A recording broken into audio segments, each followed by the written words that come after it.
Assalamualaikum warahmatullahi wabarakatuh. Kami dari kelompok D Genap, Latsar CPNS tahun 2025 Angkatan 33 akan membahas tokoh berakhlak yaitu Ibu Susi Pujiastuti. Nama anggota kelompok kami yaitu Karisma Wahyu Baskoro, Diki Pribadi Manda, Ade Eka Rosianti, Muhammad Nur Ifansyah, dan Melinda Sari Ayu Safitri.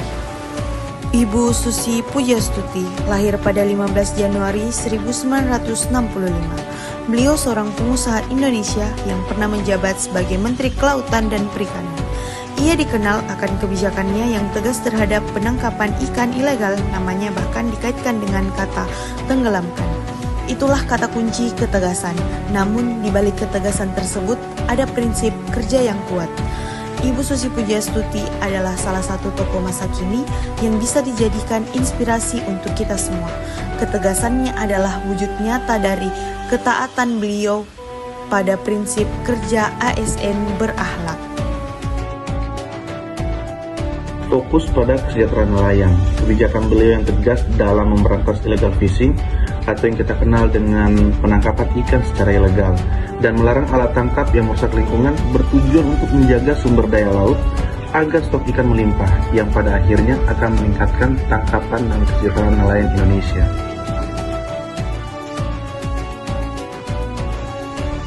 Akuntabel. Beliau mempunyai tanggung jawab dan integritas yang tinggi.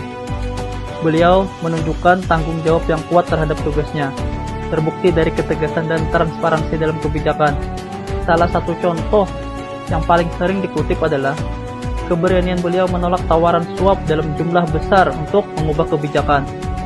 Seperti yang berkaitan dengan penenggelaman kapal pencuri ikan, itu menunjukkan kejujuran, integritas yang tinggi, dan tidak menyalahgunakan wewenang jabatan yang beliau miliki saat itu.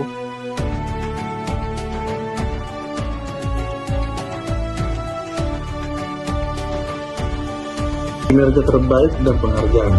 Meskipun beliau tidak memiliki latar belakang formal yang tinggi, namun beliau menunjukkan kompetensi luar biasa dalam memimpin dan membuat kebijakan yang berdampak positif signifikan pada sektor kelautan maupun sektor perikanan, seperti peningkatan stok ikan dan neraca perdagangan. Kemudian beliau juga menerima berbagai penghargaan termasuk gelar Doktor Honoris Causa sebagai pengakuan atas keahlian dan kepemimpinannya.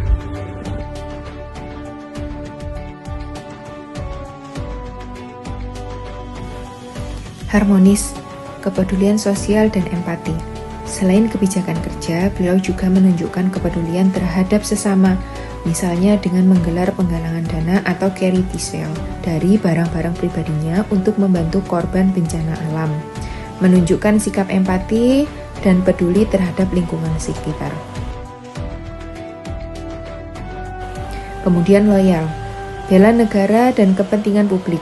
Kebijakan penenggelaman kapal asing pencuri ikan secara tegas menunjukkan kesetiaan dan pengabdian beliau untuk menjaga kedaulatan wilayah perairan Indonesia, melindungi sumber daya alam dan mengutamakan kepentingan bangsa di atas kepentingan pribadi atau golongan.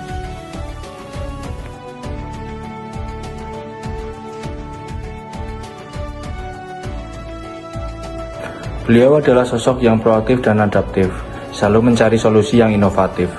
Terobosan seperti penenggelaman kapal pencurian ikan berhasil menciptakan efek jerah yang masif. Di saat yang sama, beliau secara progresif memanfaatkan teknologi digital untuk pengawasan, membuktikan kemampuannya mengendalikan dan mengamankan kelautan Indonesia dengan cara yang modern dan tidak konvensional. Aspek kolaboratif menjadi salah satu pilar kebijakan beliau. Dalam upaya mengatasi kompleksitas masalah illegal fishing, beliau menginisiasi dan memperkuat kerjasama lintas sektor dengan TNI Angkatan Laut, kepolisian, dan lembaga terkait lainnya. Kemitraan yang kuat ini dirancang untuk memastikan penegakan hukum di laut dapat berjalan secara efektif dan masif.